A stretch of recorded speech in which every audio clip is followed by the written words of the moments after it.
And we'll start with a little nigun here before we jump in to session number 10.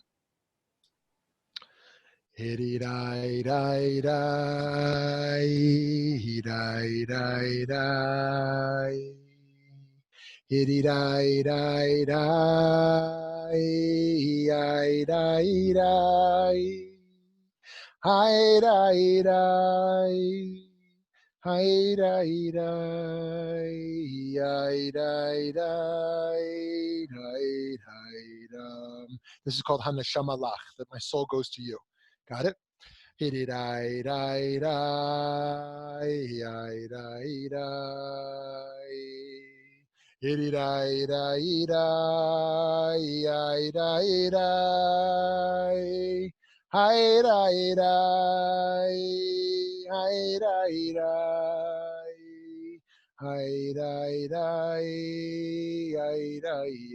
Here's part two.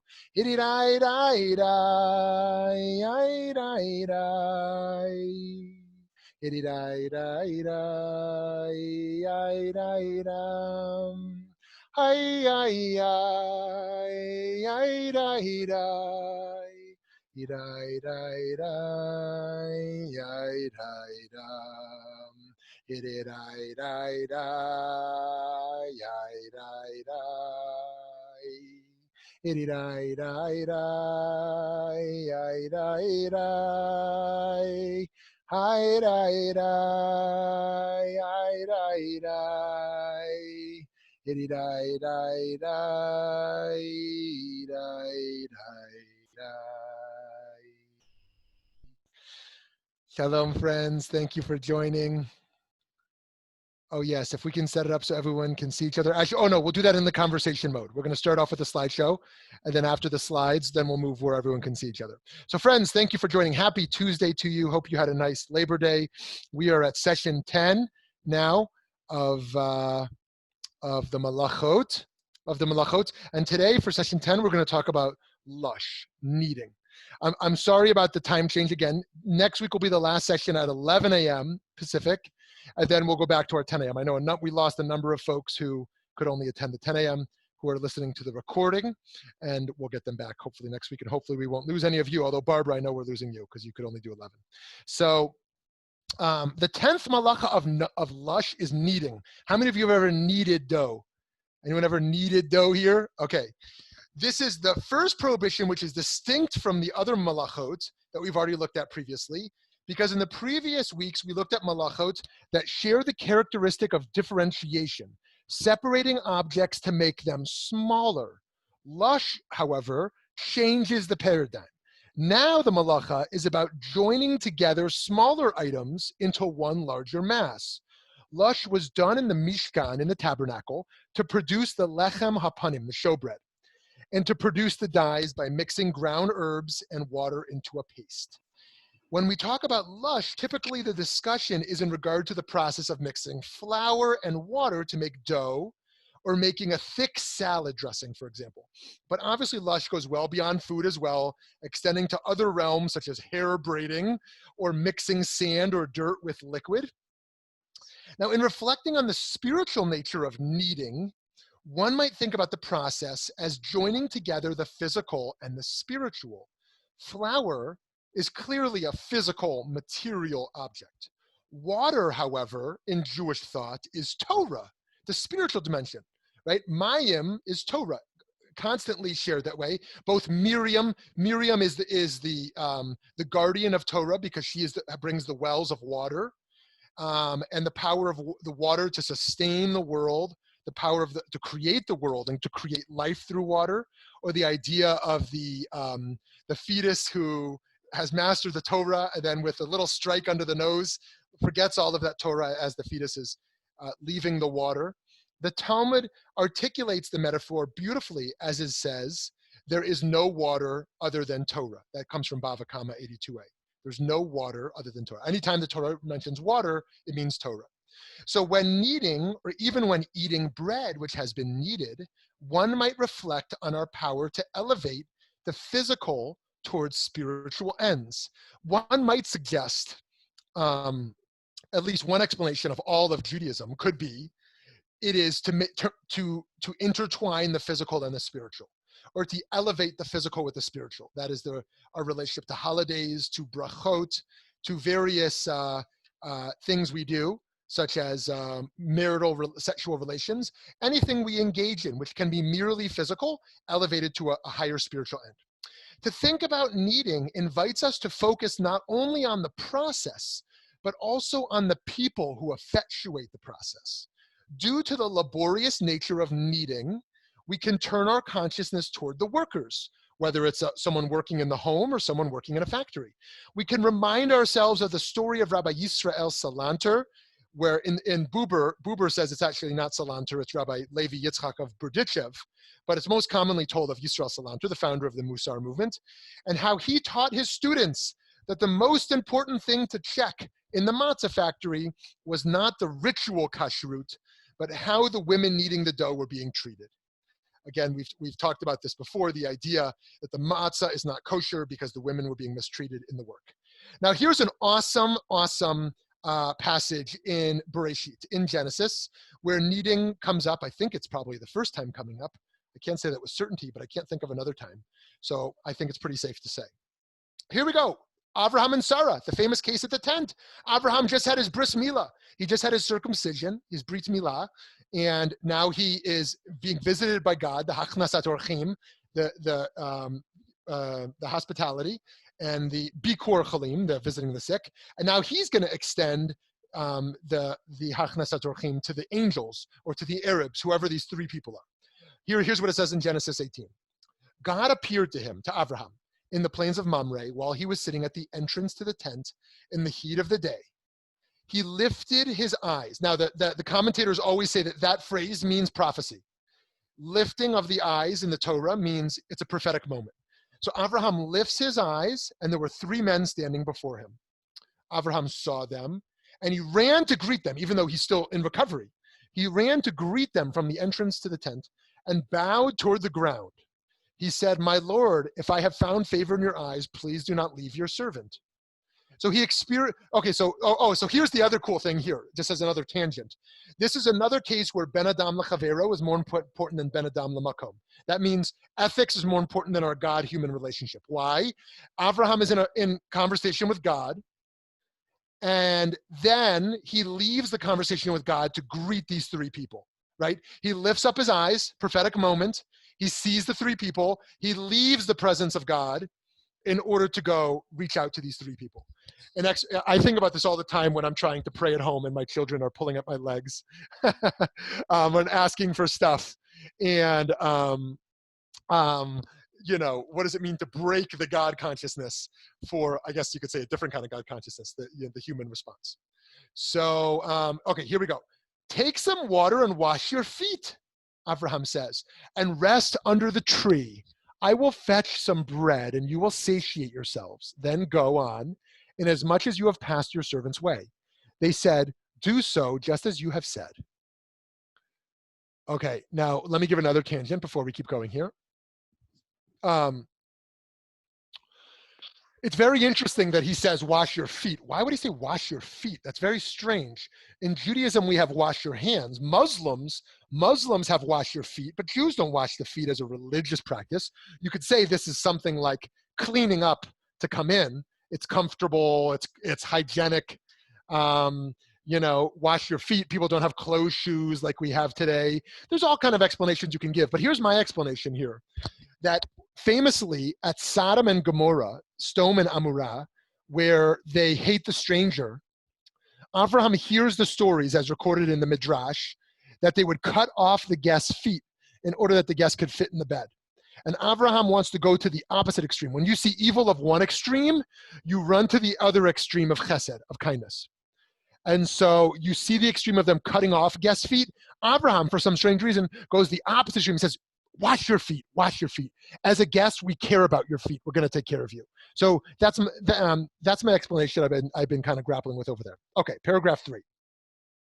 So Abraham hurried to the tent to his wife Sarah and said, hurry, these measures of fine flour, knead them and make cakes. There's knead. That's the word we're going to come back to.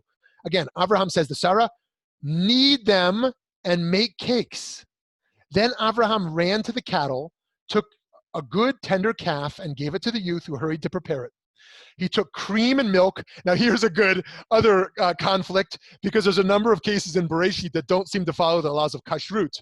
He took cream and milk as well as the calf, which he had prepared, and he placed these before them. Okay, he's mixing meat and milk.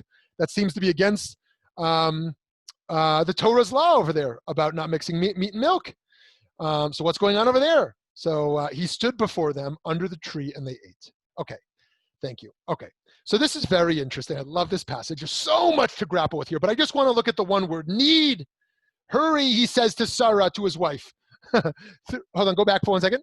3 measures of flour, knead them and make cakes. Okay, next slide. Thank you. So the question is, why does he say to her need? Why does he say need? See how he's prostrating himself there before the angels? That's a great picture, before the guests. And there he's talking with Sarah on the ground. And he says need. So why does he say need them? He could have just said make cakes. He could have just said, what's the word over there? Make cakes, yeah, make cakes. He says take the flour and make cakes, but he says knead them. Why does he say that? So I have 2 or 3 suggestions here. And then of course I want to hear yours as well. Why does he say to Sarah knead? Why not just say make cakes? Why does Abraham want to demonstrate his awareness of the extra steps involved in the process? My first suggestion was that it could be a sensitivity towards how laborious the process is for Sarah.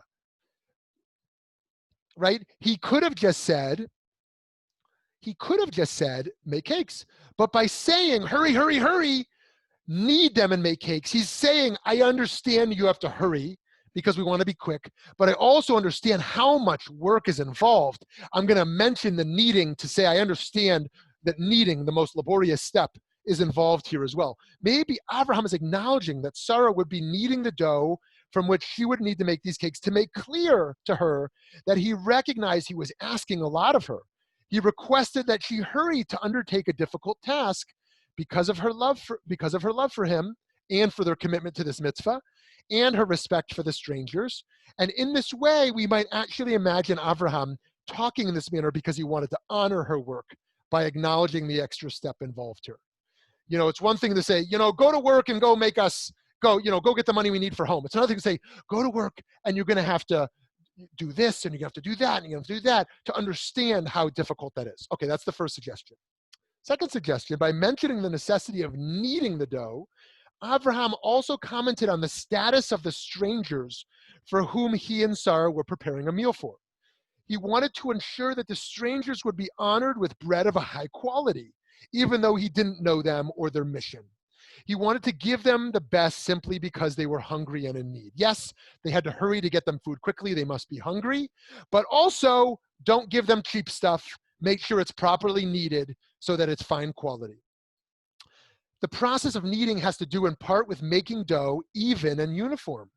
Abraham was therefore making a statement about how people whom we see as strangers are still entitled to be treated and to be seen as elements of a uniform whole that makes up our humanity. At the same time, when we're instructed not to knead on Shabbat, we're reminded that the other side of the humanity is a uniform coin, is that our respective ethnic, religious, racial, and other identities are to be celebrated. That is, even though one theme of Shabbat is Zecher L'Maaseh Bereshit, which has us remembering the creation of the world, another Shabbat theme is Zecher L'Yetziat Mitzrayim, reminding us that we were taken Goy Mekerev Goy, one nation within its own history, culture, and relationship with the divine from the midst of another nation. To translate that, it means in Shabbat is the universalistic theme of creation and the particularistic theme of Yetziat Mitzrayim, of leaving Egypt. The Torah ties kneading to serving others in another respect as well. The act of kneading is connected to tzedakah through the mitzvah to be mafrish challah, to separate challah. Those who have baked challah in a traditional form know that you pull off a little piece and you burn that little piece because that was the part that was given over. And here's how we read about it in the Torah, in Devarim, in Deuteronomy chapter 4. Here we go. God spoke to Moshe, telling him to speak to the Jewish people, speak to Klal Yisrael, and say to them, When you come to the land which I am bringing you and you eat the land's produce, you must separate a portion for God. Your bread is not just for you. You already knew that because you left 10% of the crop in the field for the hungry, but now some for God. You must separate the first portion of your kneading as a dough offering. It must be separated just like the elevated gift that is taken from the threshing floor. You must give the first of your kneading as a portion to God for all generations. Okay? So too here we see in the kneading process that we want to have God consciousness in place here in our mitzvah of mafrish challah. And that will be given over because we don't have Kohanim today. This will be burnt. Now let's go to the Zohar. Let's go to the Zohar, the Holy Zohar, Zohar HaKadosh. Consider how the Zohar understands the problem of being unaware of how something was needed. This is a 2-page slide, so it could be large enough. There was a man who lived in the mountains. He knew nothing about those living in the city. He sowed wheat and ate the kernels raw. One day he entered the city. They offered him good bread. You can imagine this guy. He's a farmer guy, and he moves to New York City, Manhattan, right? The man asked, "What's this for?" They replied, "It's bread to eat." He ate, and it tasted very good. He asked, "What's this made of?" They answered him, "Wheat." Hold on, not done there. Later, they offered him thick loaves kneaded with oil. He tasted them and asked, "And what are these made of?" They answered, "Wheat." Later, they offered him royal pastry kneaded with honey and oil. He asked, "And what are these made of?" They answered, "Wheat." He said, "Surely I'm the master of all of these, since I eat the essence of all of these, wheat." Because of that view, he knew nothing of the delights of the world, which were lost to him. So it is with one who grasps the principle, but is unaware of all those delectable delights, diverging from that principle. I love that. That's so awesome, that Kabbalah, right? So he understands something is wheat, and yet it could be kneaded with different liquids. And by kneading it with oil, by kneading it with juice, by kneading it with water, you get totally different products. Totally different products. And so too, their final takeaway is so too. One can have principles in life, a broad principle. In fact, most Americans would agree with broad principles, I would suspect. Most Jews would agree with broad principles. A secular Jew and an ultra-Orthodox Jew, and most in between. An American conservative, an American liberal, and everything in between might agree with broad principles. And yet, how we will apply such principles, what we will knead that wheat with, what liquid will we mix in to nuance that principle into an applicable lesson of life wisdom to be applied to daily moral conundra? This is quite difficult. And yet that is part of the beauty of kneading, to understand that what is mixed with that principle produces a whole different product. Okay, one last source, then we're going to open it up. Further, one midrash teaches that kneading and producing bread in general is connected to our process of hermeneutics and interpretation. I dropped my kids off this morning, the older two at the first day of Pardes and the younger two at their school. And the older two at Pardes, as you know, Pardes doesn't just mean orchard, it means pshat, remez, drush, sod, the 4 ways to interpret a text: by the literal read, by the hinted meaning, by the extrapolation, and by the secret meaning. So there's all these different hermeneutics of how you interpret texts. That's why Jews are not a people of the book. We don't just take books literally. We grapple with them and reinterpret them throughout history and reapply them with new liquids being kneaded into it. So this is from the Midrash of Seder Eliyahu Zuta. Here's what it says, our last big text here. To what can it be compared? To a king of flesh and blood who had 2 servants and loved them both with a perfect love. He gave each of them a measure of wheat and each a bundle of flax. What did the wise servant do? He took the flax and spun a cloth. He took the wheat and made flour. He cleaned the flour and ground, kneaded, and baked it, and set it on top of the table. Then he spread the cloth over it and left it until the king would come. The foolish servant, however, did nothing at all. After some time, the king returned from a journey and came into his house. He said to his servants, "My sons, bring me what I gave you." One servant showed the wheat still in the box with the bundle of flax upon it. Alas for his shame, alas for his disgrace. When HaKadosh Baruch Hu, the Holy One, gave the Torah to Israel, it was given only in the form of wheat, for us to make flour from it, and flax, for us to make a garment from it. Right? I love this text because it basically says, um, we don't just inherit something frozen, and our job is to keep it frozen for the next generation. You know, this notion of continuity means give your children what your parents gave you. That would be absurd. I'm sorry, absurd is too strong. That would be one approach to the tradition, and one that is actually authentic to our tradition. There is an authentic strand of Jewish thought which says, pass exactly to your children exactly what your parents gave you. And yet, what most Jews will embrace, from Reform to conservative to modern Orthodox, to any kind of modern, liberal approach to tradition, whether it's a traditionalist approach or a progressive approach, is that the tradition is evolving, and we hand something fundamentally similar and fundamentally different to our children.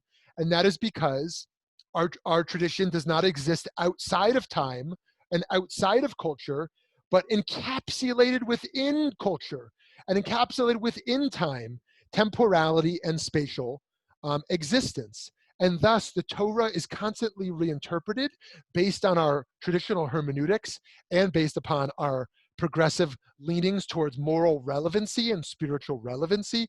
And thus, God gives us wheat. We don't just open the box and show the wheat. We make from it, right? We ground the flour, and we knead it, and we bake it, and we set it on the table. We make something even more beautiful with what we have inherited, and we pass it along. Of course, we don't just give our children the bread, because then they'll have nothing there, right? You don't just give the fish, you teach a person the fish, right? We have to teach our children how to bake the bread, so to speak. We have to teach them how to interpret the text, not just give them our insight as to a great chap, a great new interpretation. We have to give them the skills, the critical thinking skills, to be able to interpret their own reality. We don't just want them to be liberal or conservative, reform or orthodox. We want them to critically think about issues, because they won't just inherit the values we have, but they can inherit a process of engagement. Okay, indeed, here's our conclusion for here. Our job is to work with what we've received in this world in order to refine and develop it further. We need to take the disparate ingredients of life: love, life, death, justice, peace, all the civility that can come surrounded with our own passions, of maintaining our passions and maintaining our civility, and form all of this messy stuff into one structure: ourselves, our unique and authentic selves that no one else can be but ourselves. And this is true not only for the physical object that we have, but also as we interpret our texts. And the malacha of Lush, of mixing the physical world with the spiritual world, the flour with the water, in order that we can transform the world. For guests, for strangers, for family, for ourselves, for our communities. And for Klal Yisrael, for the Jewish community, that we should continue to survive and thrive and demonstrate to the world, as we learn from the world, but also demonstrate to the world the power of being both engaged in tradition and a process of reinterpretation. Okay, friends, let's open the floor for questions, thoughts, agreements, disagreements, whatever you want to share. A thought. Yes. Hi, Shmuly. Hi, And shalom. everyone else. Hi. Shalom. So a thought is just the way you teach, and some of my favorite teachers, Rabbi Lord Jonathan Sachs, Aviva Zorenberg, is the beauty of bringing in that which is new: psychology, literature, history, philosophy, and mixing it and finding meaning in it and mixing it with Torah to give us something so much more beautiful and something that's completely inspiring. Beautiful, beautiful. So here's our challenge, because it's not easy. It's not easy. And the truth is, the assimilationists and the Haredim have it right. The assimilationists are right that secular wisdom, the newest wisdom, is going to be a lot more powerful in many ways than studying Torah in some ways. Reading the best Shakespeare, the best modern poetry, is going to be very different than reading the book of Psalms. reading the newest studies in chemistry and physics and astrobiology is going to be very different than reading the Jewish sources on matters of science, right? Reading the new age self-help books on new approaches to divinity that feel so healing and empowering in the 21st century is going to feel very different than reading traditionalist approaches of divinity. So the radical assimilationists are right? That, geez, if you taste the wisdom of the world, why would you want this stuff? And the Haredim are right, that if you want to be Jewish, you're going to be really, you're very likely to lose your Judaism if you immerse yourself in the secular wisdom of your day. So we should just cut it all off because you're going to lose it. They're both right. And they're also right that those who put themselves in the middle, which I suspect, I don't want to suppose, but I suspect are probably all of us on this call in different ways, but to the extent that we think both matter, the Jewish tradition matters and secular wisdom matter, and to some degree they're not always completely distinguishable. Right? Sometimes they're actually intertwined because a lot of Jewish thought emerged in relationship to its culture. My goodness, Maimonides, the greatest of Jewish philosophers, was deeply immersed in Greek philosophy. In fact, he writes in his opening of the Shemona Prakim, the 8 chapters, that he can't quote the people he's quoting because the Jews will dismiss his work. Right? People were burning his books. He was controversial. They wanted to burn his books. This guy's a radical. Maimonides is a radical. Burn him. Get him out of our communities. He's pushing too hard. He's bringing secular wisdom in. This guy's only trouble. They wanted to burn this guy, right? And Maimonides says, so I can't name the people who I'm quoting over here, but I want you to know I'm quoting some other people. He was plagiarizing. I'm not accusing him in a negative way. He named that he was doing this, basically. Al-Farabi, an Islamic Greek philosopher, Al-Farabi, at least 5 of the 8 chapters academics show are straight plagiarism from this guy, right? So it is obvious that Jewish culture and Jewish thought has always emerged in relationship to that, just like Haredim in America, ultra-Orthodox Jews in America, are assimilated in many ways into evangelical culture, and liberal Jews, Reform Jews, conservative Jews, modern Orthodox Jews are in many ways assimilated into Protestant America, right? Not fully assimilated, but at least partially. And all of our Jewish thought emerges in relationship to that. And so the middle ground is really tricky to say, you know what? There are Jewish ideas that matter to me and I'm committed to. And, even though I love Shakespeare and the best poetry of our age, I'm still going to study the Book of Psalms.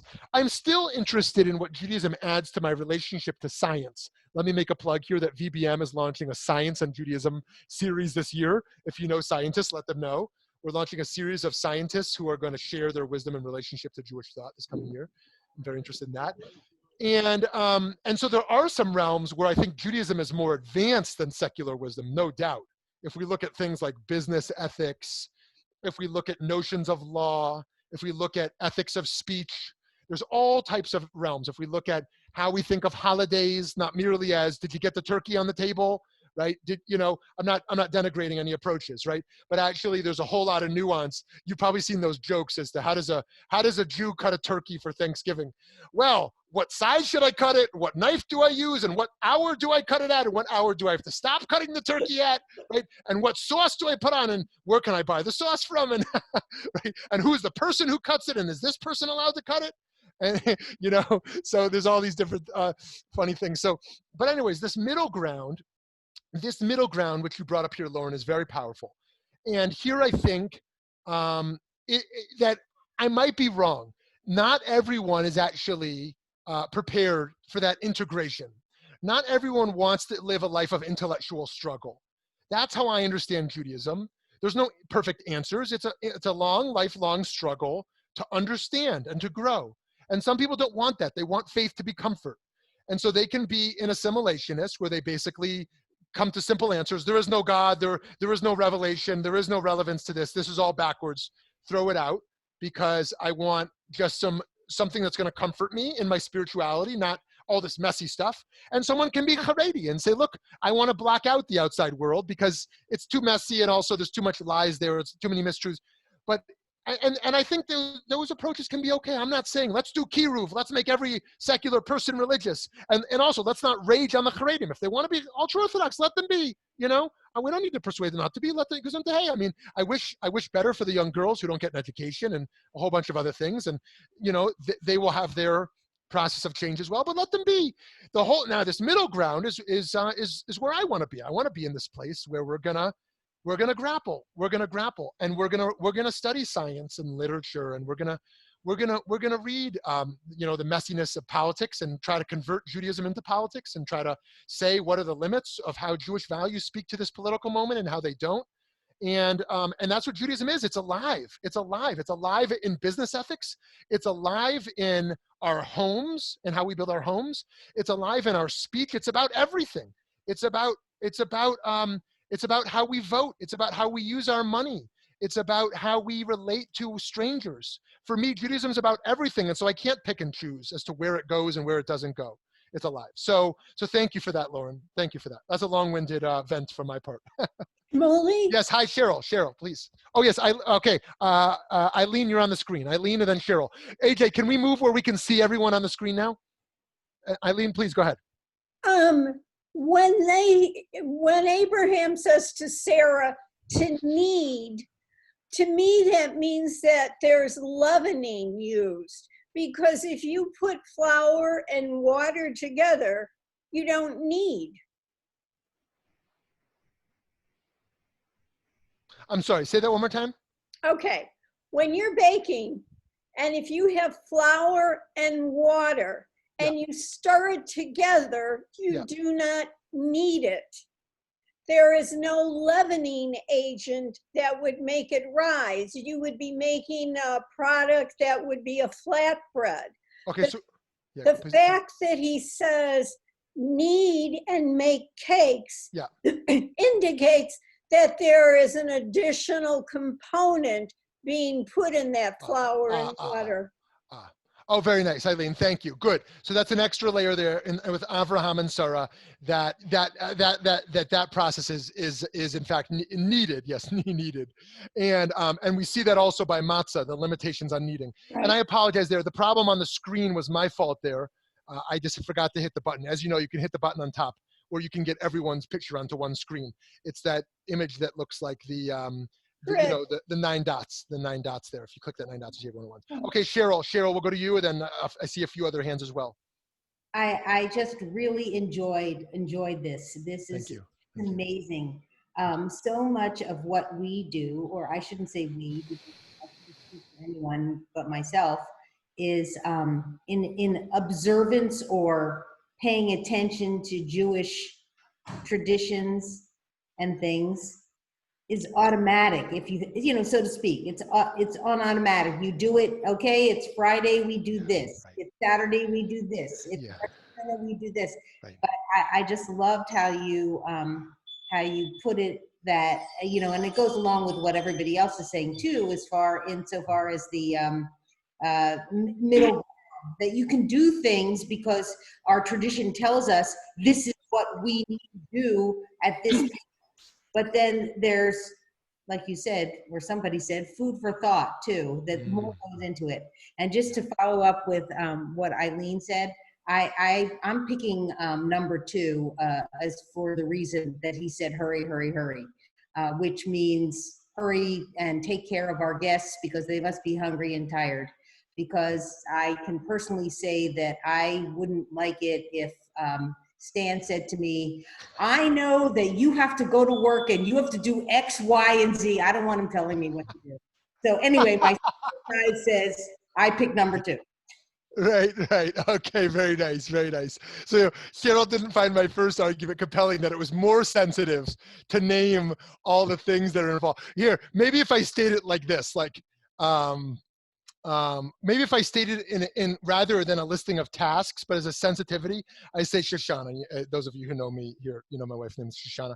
Shoshana, I know you're going to work today as a nurse practitioner, and I know it's going to be challenging. There's going to be some rude patients, and they're going to rush you from patient to patient, and you might not always feel appreciated, right? And you're going to be pushed faster and faster over there, and you're going to want to give patients more time, but you feel the urgency, right? And some patients are, might even be a little grumpy that day, and you're going to feel the inadequacy in what you could provide because you want to give even more time and more care. And I say, and I hope you have a great day, right? Now, it'd be great if I said that every day, but maybe if it was stated as the empathy involved rather than, Shoshana, go to work, take care of 40 patients today, and right, do X, Y, and Z. So thank you for that.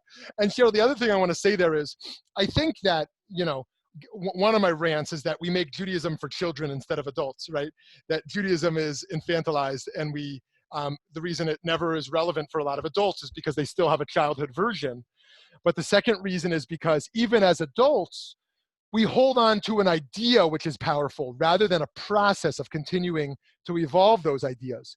And so what I'm suggesting with the melachot here is that they can give us the questions to ask each week so that we can have a renewed relationship to Shabbat.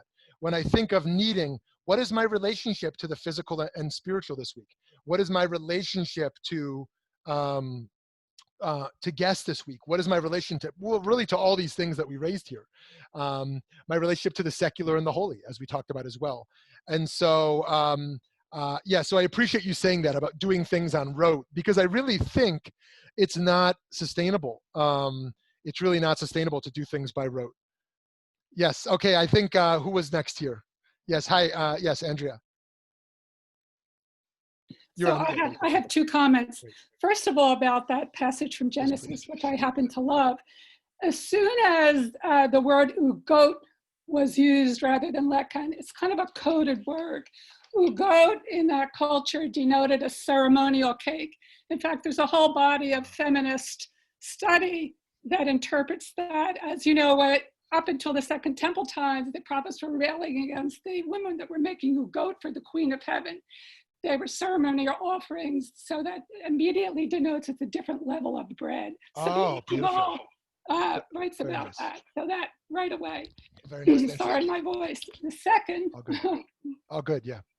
Second comment I want to make is that human beings, including a lot of Jews, tend to want a binary existence. They want to see black and white. They want dogma. Right.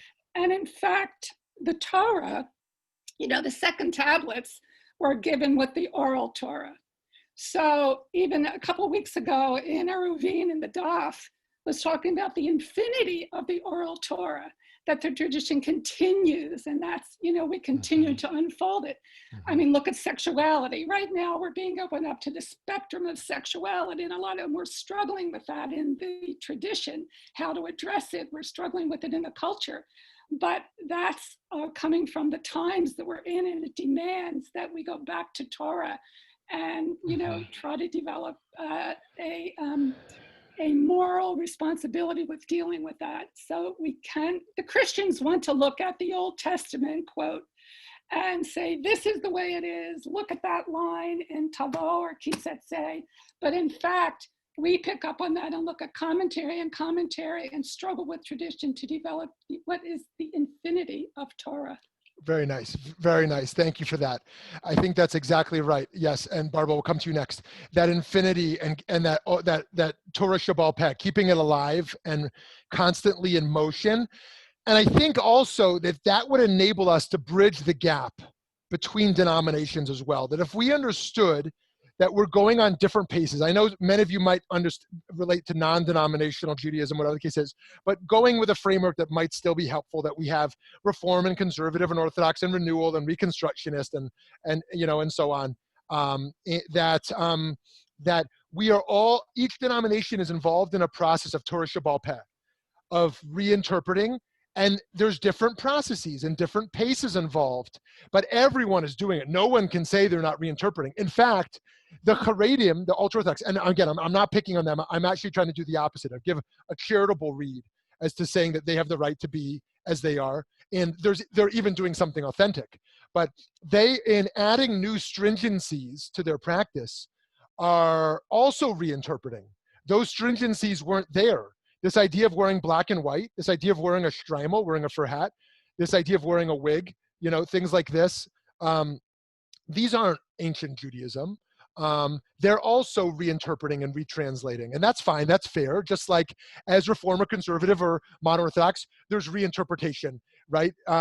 And that it's all going to look and feel different. And so we're all doing that. And your point about dogma is really great, because here, look, I want to say something about dogma, because I do think beliefs are really powerful and necessary, right? Like, I believe in God. I believe in Olam Haba. I believe in a next world. I don't speak about those with certainty. What do I know? What do I know? I don't point to a verse and then in a fundamentalism type fashion say, the verse says it, so it's true. I just have my own orientations based on my personality, my experiences, my own kind of faith level, that I've come to the conclusion to live with in relationship to my idea of a God, my relationship to an afterlife, not with certainty, not as a hard dogma, but as a soft dogma. So too, in the realm of values, I believe in human dignity. Human dignity is not a empirically measured value. I can't prove to someone that humans have dignity. I can't prove to someone by some empirical measurement that there's Selam Elohim. Humans are created in the image of God. I believe that theology, that humans are created in the image of God, because the text says it, and not just because the text says it, but because that's what I want to believe. I want to live in a world where humans are given value and not mistreated, that humans have an absolute dignity to them. So just as loosely as I hold my belief in God, my belief in an afterlife, I also hold this idea of egalitarianism, that all people are equal. All people have infinite dignity without being able to prove any of this. I also believe in love. I can't prove love. I can't prove I love my wife or she loves me. There's no way to prove it, right? But I live believing that this thing I'm experiencing, and that in a Descartes fashion, I don't know what someone else knows. I don't even know what I know, but I believe that she loves me also based on her actions and words. And she believes me based on my actions and my words. So we have to live in a world of soft dogmas, a world where we hold on to beliefs that help us to live in a messy world, right? So how do we hold on to these beliefs, theological beliefs, value beliefs, right? And yet not hold them so absolutely that we burn people who don't hold them. We want to burn an atheist, or we want to burn a fundamentalist, right? Or that we want to burn someone who doesn't believe in human dignity. That one's even harder, right? Someone who rejects human dignity. What do we do with that? Something that we believe so strongly. Now, what do we do about something that's not a belief, right? For me, I get very worked up, according to some, too worked up, about people who reject science, right? If you reject science, if you reject what the high majority of scientists come to a conclusion, then I have a real problem with that, because now we're not dealing with beliefs. We're not dealing with the subjective realm of our own subjectivity. We're dealing with what might be the data that we know the most, that which can be measured. It's not perfect. We know science will be disproved in the next generation, but we have to live with empirical data. We have to live honoring science, things like vaccines. I'm sorry if there's an anti-vaxxer here if I'm offending. I believe we have to believe in vaccines, right? We have to believe in what medical experts say and follow best practices. And I know I get in trouble for saying that. There's people who think we should honor certain politicians and their beliefs rather than what scientists say. And that gets me in trouble for saying that. But that's my belief. And so this is difficult. This is a difficult time, because we have to figure out how to hold our beliefs strongly and fight for our beliefs in the world, but so loosely that we not become fundamentalists or that we burn others in the process. And as I've said, we see both extremes today. People who have no beliefs at all. They're just all kind of wishy-washy. It's news headline to news headline. There's no values that are anchoring them. And then the opposite extreme, those who are not critically thinking at all, are just purely dogmatic and live in a world of fundamentalisms, whether it's a political fundamentalism, an atheist fundamentalism, a religious fundamentalism. So this is a challenge. And this is Torah Shabbal Peh. This is the oral tradition that we live rooted but evolving. Okay, Barbara, please. You're still on mute, Barbara. There you go. Good. Well, now this seems really, really trivial compared to what No, please. No, nothing is trivial here. Nothing is trivial. But, when I think about needing, I can't help but believe that it's more important than just the physical movement of hands on flour and water and yeast. Because what is happening is that a simple thing is now enhanced with effort Yeah. and with energy and with focus. And for the person who is doing the kneading, with catharsis. And it is almost like a metaphor, because treating life either simply by just throwing together flour and water and putting it in the oven, or adding the yeast and adding the kneading and adding the energy to what we do and what we say and how we feel and how we treat people is very important. Yeah, Barbara, that was super trivial. That was just so trivial, Barbara. But that was just awesome. That was just awesome. Thank you. Thank you for that. And that the power of the hands, the catharsis, the energy, and then to think of our hands that way. If you are a medical professional, the way you use your hands, if you are someone who hugs someone or holds someone, the power of the hands to heal, right? To transfer energy. And I don't mean that just in an energy healing sense, but the sense of compassion we can express with our hands, the loving touch that we can give another. And it's so beautiful what you shared. So thank you for that. And to think of us needing in that way as well, that it's what we call in the tradition, koach gavra, the force that comes from the human energy, that brings a new element. It's the mystical element of our transferring our energy, our love into this kneading process. Yeah. Yes, please. Yes, Andrea. Yeah. Yeah. So I think that's actually, there's a very deep dimension to what you just said, Barbara. I'm a challah maker, and I bake bread, other kinds of breads a couple times a week, and I've given classes. So baking bread, they've now discovered even in the Paleolithic, humans were growing some kind of grain and making cakes and maybe wild yeast. It opens up ancient pathways, and it was for eons and eons, it was the women that carried this tradition even before Judaism. So the kneading of bread opens up some very deep human and very deep pathways in our DNA that touches on all that you're saying. So it's no mistake that challah continued into the temples, and it's also one of our sacred acts right now. So I think there's a lot to what you said there. Thank you for that. And thank you for those comments on the side. Carol, I like that. Human hands, think of human evolution, or not just human, all evolution, but this notion of human hands versus animal paws. And what that means, like why were humans given these hands? What is our role with these hands? I love that. Thank you for that. Yes, Dr. Molk, you want to share something here? You're on mute still.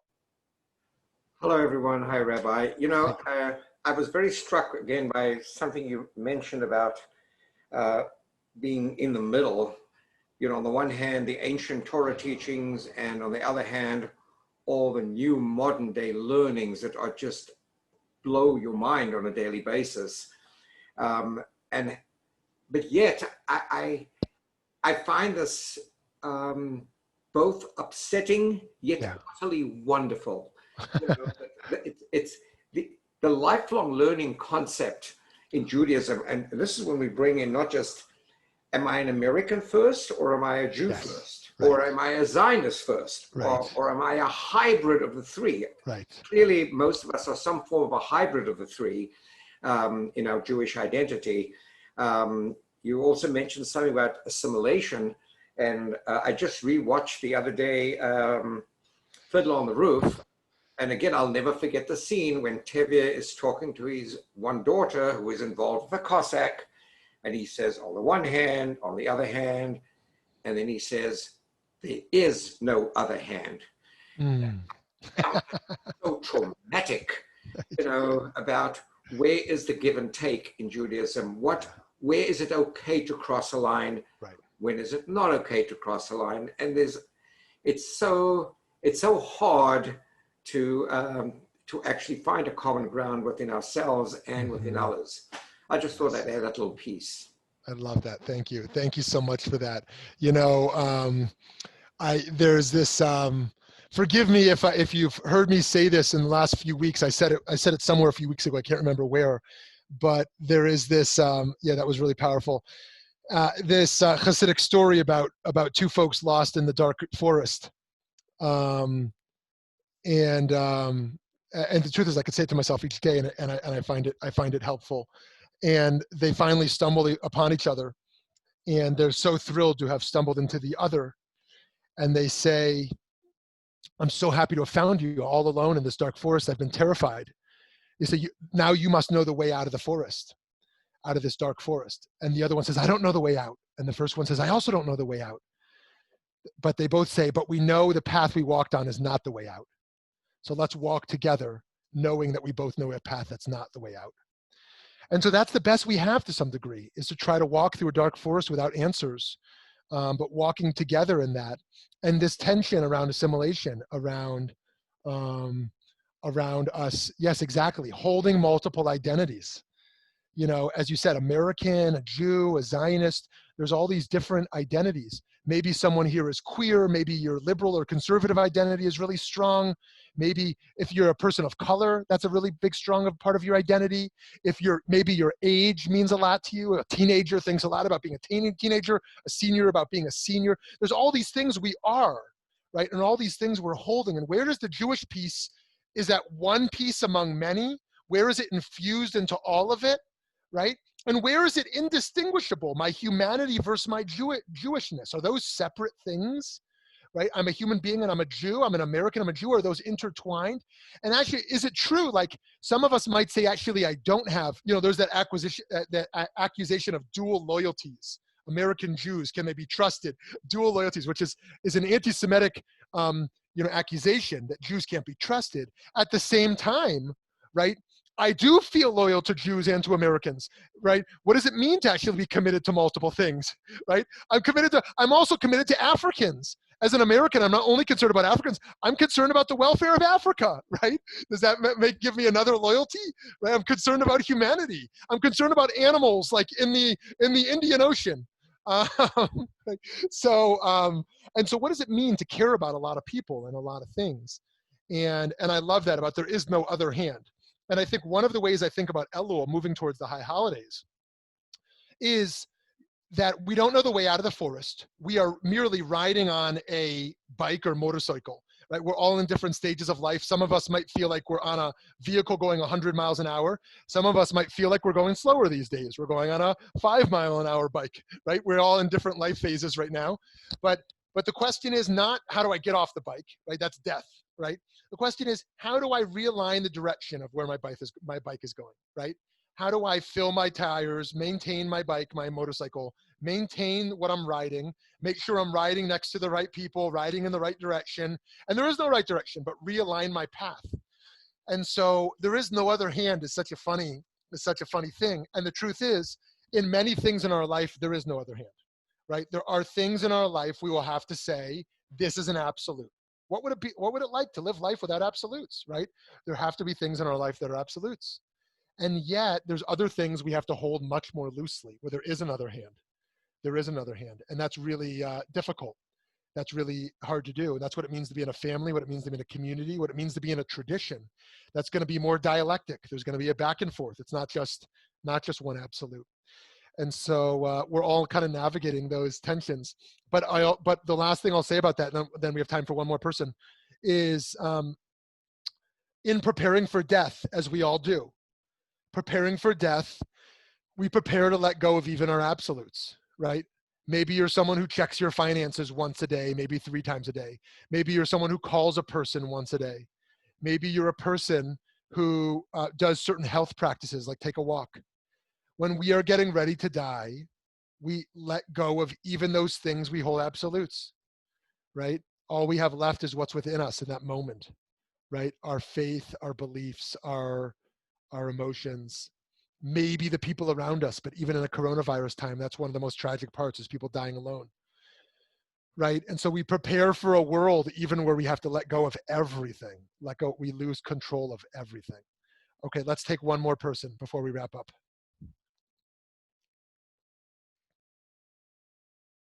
I know it's hard to go after a death comment.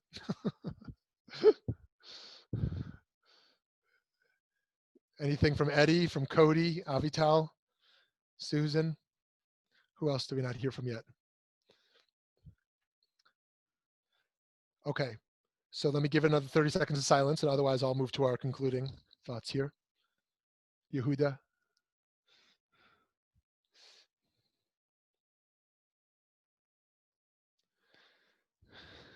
So friends, I wish everyone a good day. And I don't just mean good day anymore. I mean it so deeply. I mean it so deeply. We need good days. We need good days. Some days are just so hard. If you're alone in your apartment or your condo or your home, wherever you are, that is so hard. If you are, if you are, if you are sick at all, that's really hard. If you're in financial duress, that's really hard. If you're feeling challenges in any way, that's really, really hard. And so when I say good day, I don't just mean objectively the things outside of our control being okay. I mean in your own internal subjective realm that we're all okay today. And my hope is that in kneading, as we use our hands today, Barbara, we use our hands today, whatever we're doing, we are elevating the physical towards the spiritual. And we're doing that within ourselves also. Whatever physical act we're involved with, this can be mindfulness. I am washing dishes. I'm making a physical act, a spiritual act, right? I am taking out the garbage. I'm taking a physical act into a spiritual act. I'm eating food. Whatever I'm doing today, we can be a part of what we're calling kneading today. Elevating the physical towards the spiritual, elevating our consciousness, our mind, becoming attuned with our mindfulness so that we can feel more healthy on a spiritual sense of feeling that the messiness of the world, we are holding it rather than being held by it, because we are spiritually connected to the beliefs that we hold loosely, but also powerfully. And we're doing that together. So friends, I wish you a great day. And I hope you'll join me 11 o'clock next week. And I hope you will join us 10 o'clock after that. I hope you'll also join me at 1 o'clock today with our friend Judy Gottschalk in an hour from now for her book talk. I'm guessing she's here just to test out the technology. Yes, she is. Great. And we'll be back in a book talk with her. Otherwise, can you hear me? Yeah, we hear you great. We hear you great. So we're perfect. Testing Okay. it out. Awesome. Okay. Have a wonderful day, everyone. Be well. Be Thank safe. Thank you. Julie. Always here for you all. Thank you for all your beautiful comments.